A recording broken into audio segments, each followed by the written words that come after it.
사무엘상 2장. 그러고 나서 한나가 기도하며 말했습니다. 내 마음이 여호와를 기뻐합니다. 여호와 안에서 내 뿔이 높이 들렸습니다. 내 입이 원수들을 향해 자랑합니다.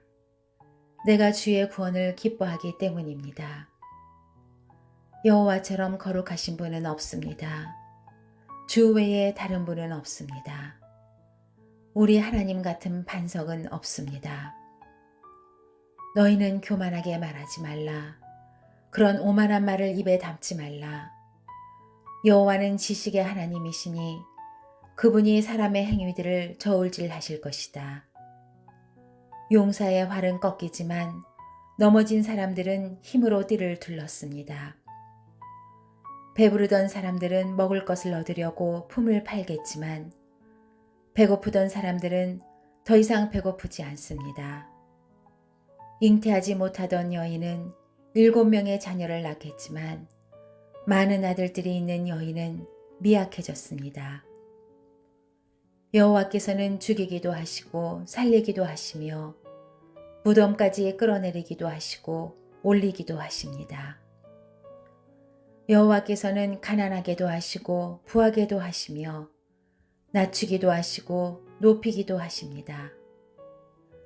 여호와께서는 가난한 사람들을 먼지 구덩이에서 일으켜 세우시고 궁핍한 사람들을 거름더미에서 들어 올리셔서 왕들과 함께 앉히시고 영광스러운 자리를 차지하게 하실 것입니다.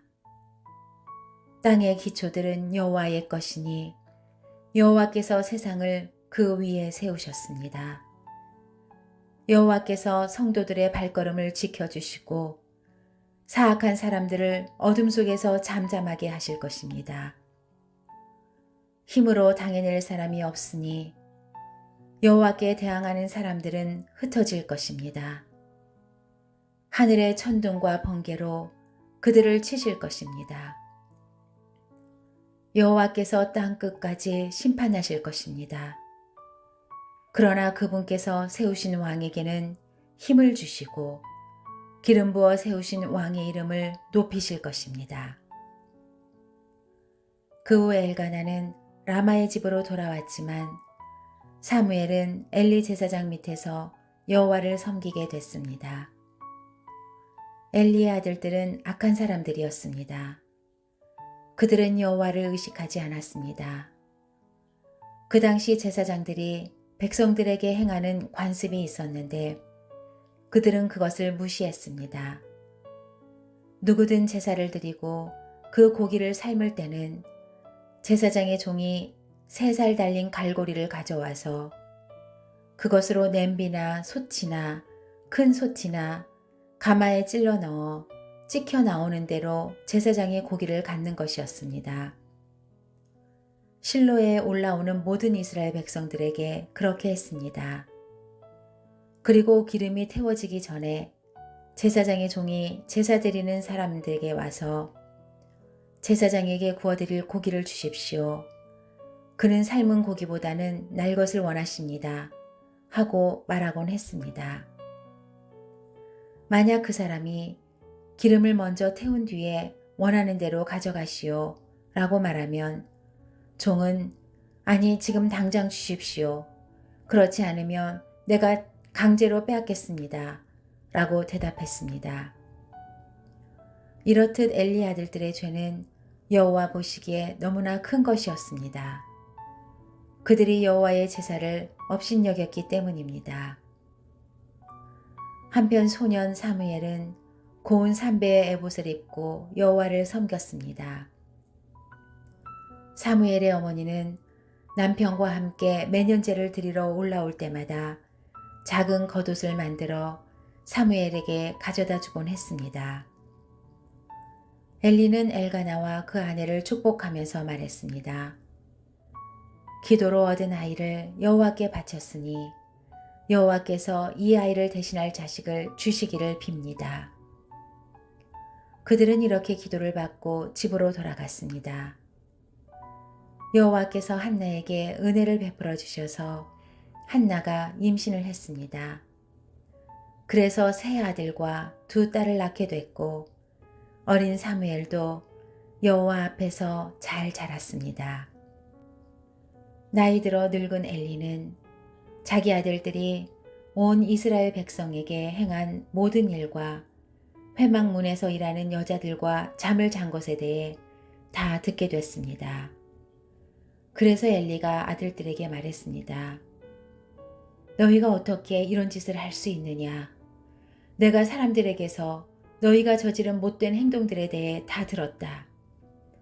내 아들들아, 그러면 안 된다. 사람들 사이에 들리는 소문이 좋지 않구나. 사람이 사람에게 죄를 지으면 하나님께서 중재해 주시지만 사람이 여호와께 죄를 지으면 누가 그를 변호하겠느냐. 그러나 엘리의 아들들은 자기 아버지가 나무라는 말에 귀 기울이지 않았습니다. 여호와께서 그들을 죽이기로 작정하셨기 때문이었습니다. 한편 소년 사무엘은 커갈수록 여호와와 사람들에게 더욱 사랑을 받았습니다. 그즈음 하나님의 사람이 엘리에게 와서 말했습니다. 여호와의 말씀입니다. 내가 내 조상들이 이집트에서 바로의 억압 아래 있을 때 그들에게 나를 분명히 나타내지 않았느냐. 내가 이스라엘 모든 지파 가운데 내 조상을 선택해 내 제사장이 되게 하고 내 제단에 올라가 분향하고 내 앞에서 에봇을 입게 했다. 또한 이스라엘 백성들이 드리는 모든 화제를 내 조상의 집에 주었다. 그런데 너희는 어째서 내 처소에서 내게 바치라고 명령한 내 제물과 예물을 업신여기느냐? 내가 어떻게 나보다 내 아들들을 사랑해 내 백성 이스라엘이 바친 모든 제물 가운데 가장 좋은 것으로 스스로 살찌게 할 수 있느냐? 그러므로 이스라엘의 하나님 나 여호와가 말한다. 내가 내 집과 내 조상의 집이 영원히 내 앞에서 나를 섬길 것이라고 말했지만 이제는 더 이상 그러지 않을 것이다. 나를 존중하는 사람들을 내가 존중할 것이고 나를 멸시하는 사람들을 나도 멸시할 것이다. 내가 내 팔과 내 조상의 집의 팔을 꺾어 내 집안에 나이 든 사람이 없게 할 것이다. 너는 모든 이스라엘 백성이 복을 받을 때 내가 있는 곳에서 환난을 보게 될 것이다. 내 집안에서는 나이 든 사람을 보지 못하게 될 것이다. 내가 내 제단에서 끊어버리지 않고 한 사람을 남겨둘 것인데 그가 내 눈의 기운을 약하게 하고 너를 슬프게 할 것이며 내 모든 자손들은 다 젊어서 죽게 될 것이다. 내 두 아들 홈니와 비느하스가 같은 날에 죽으리니 이것이 바로 내 말의 징조가 될 것이다. 이제 내가 나를 위해 신실한 제사장을 세울 것인데 그는 내 마음과 뜻대로 행할 것이다. 나는 그의 집안을 굳건히 세울 것이고 그는 내가 기름 부은 사람 앞에서 나를 항상 섬길 것이다. 그러고 나면 내 집안에서 남은 자들은 모두 와서 그 앞에 엎드려 은 한 조각과 빵 부스러기를 얻으려고 어디든 제사장 일을 맡게 해달라고 부탁하게 될 것이다.